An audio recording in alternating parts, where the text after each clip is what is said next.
Hi, and welcome to the first webinar of Harmonic Healing Sounds.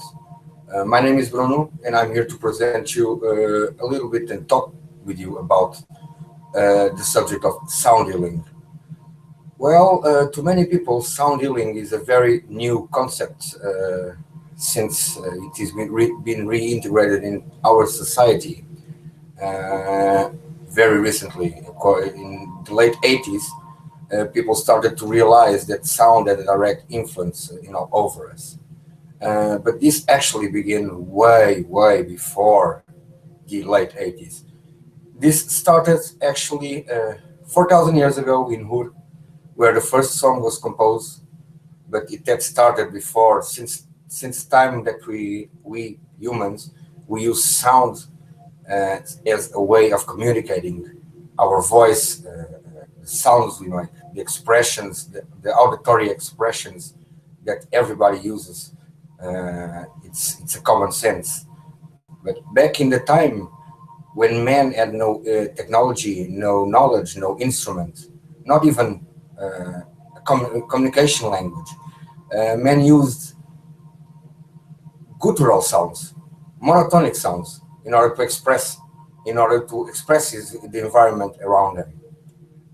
But many have made an evolution into this. Later on, it came the drumming, the flutes, the instruments made out of bones, out of animal disposal.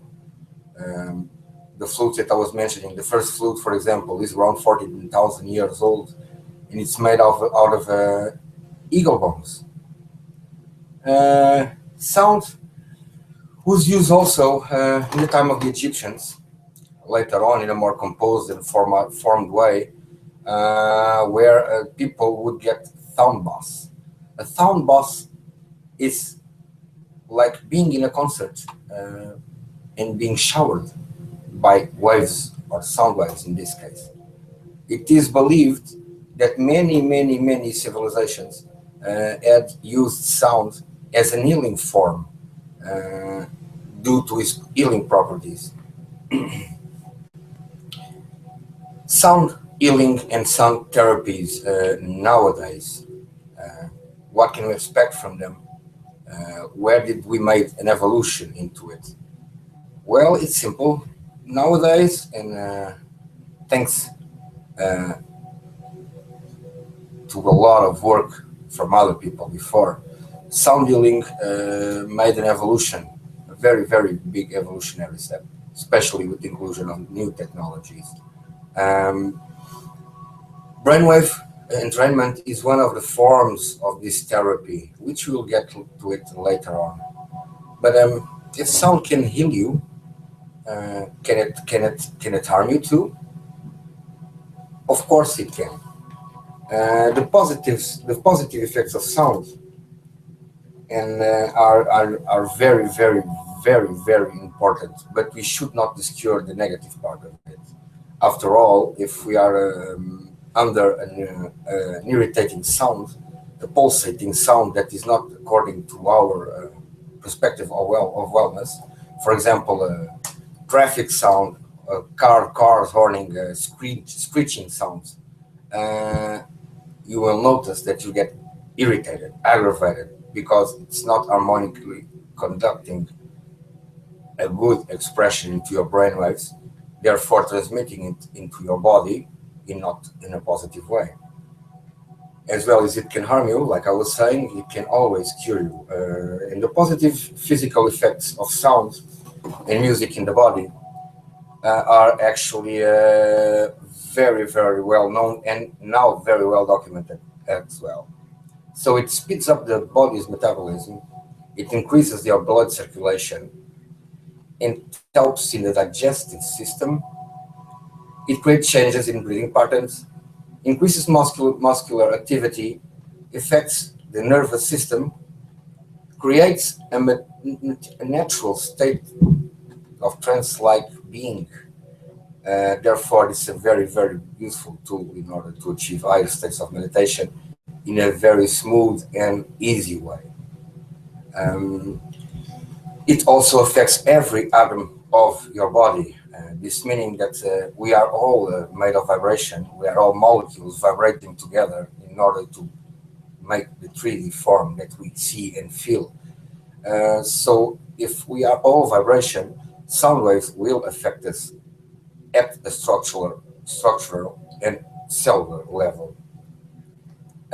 Sound can also excite the peptides in the brain and stimulate the production of endorphins, which are natural opiates secreted by your body. These are all usually these usually kick in your brain when you, for example, you break an arm or you are in an extreme case of pain.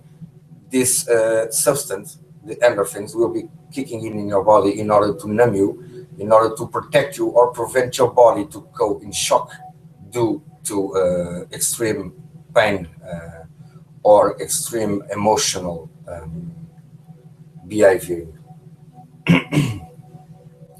It also produces, by stimulating the endorphins, we also promote an natural euphoria state and mood elevation. The contradictions of sound therapy. Like everything in life, sound, when used too much and in an incorrect way, it can actually harm you. Like everything. So the body will only respond to a certain amount of sound at a due time. Meaning, for those people that are actually going to search after this on YouTube about binaural beats and about frequencies, meaning that not every therapy available for you is actually a good therapy, because nowadays, and due to the information, we have a big spam of info about this and a lot of other subjects. Sound sessions, especially those ones dedicated to brainwave entrainment, should be limited in time and should be prescribed by someone that is responsible for his work and it has actually formation on the subject. This because, for example, and I can mention a case. I have a friend that asked me a long time ago. He asked me for some help, and he ended up giving him a few tips. And not so long ago, this friend we talked, and he turns to me, no, I was under a heavy session about binaurals, and I was 9 hours under these frequencies. I had 3 seizures. I had to go to the hospital, like almost an epileptical case. Not that he has epilepsy; he's a very healthy person, actually. So that you can see, sound like everything. If it is too much, it will damage you.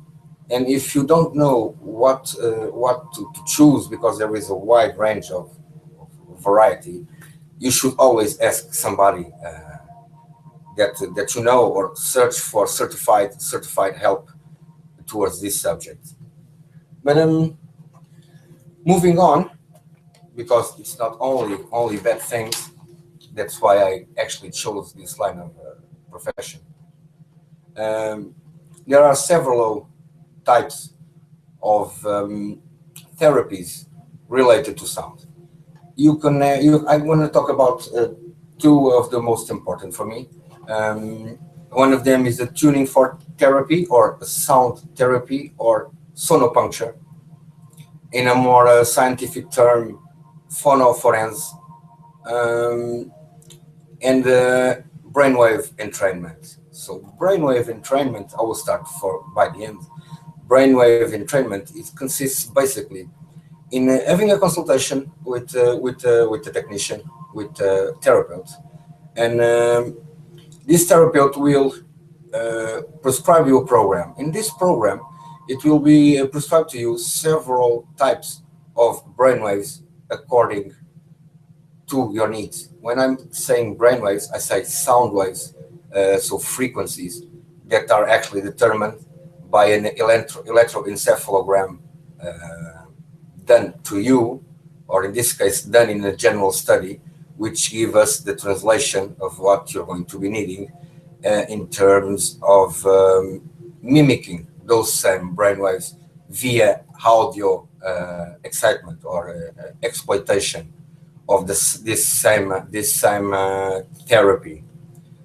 So brainwave entrainment, it was noticed mainly by a gentleman, a Dutch gentleman, in the late 1800s. William Dove, it was his name. This gentleman discovered a very quite interesting case. Like, if you put a sound in your left ear and you change this sound independently, you increase it, for example, 2 or 3 hertz to your right ear, your brain will create a third sound that is not audible in the meanings of audition, so in the meanings of hearing with your ears, but it is audible, perceived only by your brain. And your brain, after being subjected to this same frequency, it will start mimicking. So there's the train of brainwave entrainment. There are a lot of frequencies discovered due to modern technology and due to exams made to the people's brainwaves through electroencephalograms. There has been discovered a worldwide range of frequencies that can be used also in a very big variation of fields. Meaning, for example, if you are under a depressive state, there are brainwaves that mimic serotonin and melatonin in order to balance naturally what your body needs. So meaning that your brain is going to be stimulated in order to produce this stimuli into your body, pointing out the places especially where you are missing some sort of a vitamin or some sort of hormone. So that's one of the parts of the soundwave therapy and brainwave entrainment.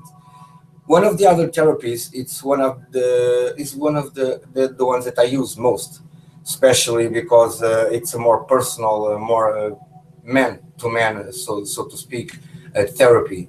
It's a tuning fork therapy.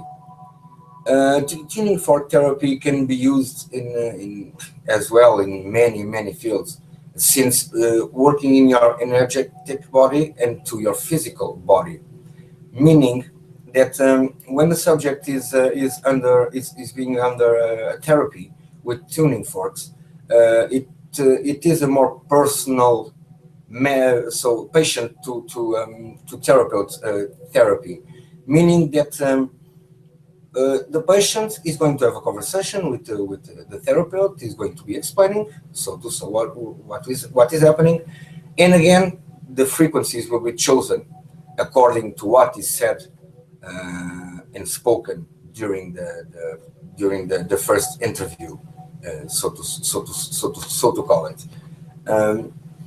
It's a very smooth therapy, especially the energetic one, because there is no involvement, there is no touching directly the patient's body, but it's only an energetic frequential work.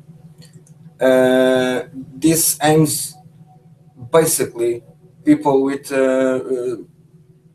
PTSD, people with ADHD, people with attention disorders, people with depressions, mild depressions, seasonal angst and depression. So it's very wide, and it works mainly on the meridians of the body, as well as so just for giving you an example, acupuncture uses the meridians of your body. But inside the tuning fork therapy, there's there's a sister, so to speak. There's sonopuncture. Sonopuncture consists in using acupressure points and acupuncture points to stimulate the pain centers, especially in patients with pain problems, that can pinpoint them, making a relaxation. For example, if you have a huge problem in your back, all the same points that are used in acupuncture will be instead of putting needles, we will work with the vibration on those same points, providing a much more deeper action and much more deeper relaxation of all the tissue around. We will not work with sound, so to speak. We will work with sound and the vibration. Uh, so sound healing is a very versatile alternative way of handling people in medical cases or in conditions that are usually medical conditions.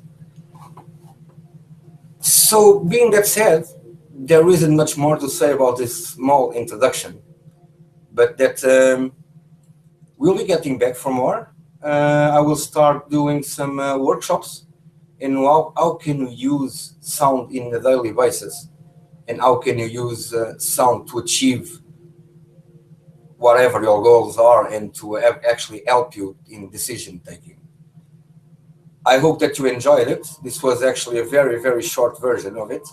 I hope that we can see each other in the future and have a little bit more of this sharing. And I will teach you for sure how to use sound as a tool in order to improve your life. Thank you very much for this time. And thank you very much for the ones that are here. And thank you for being. I'm much, much grateful. Stay well.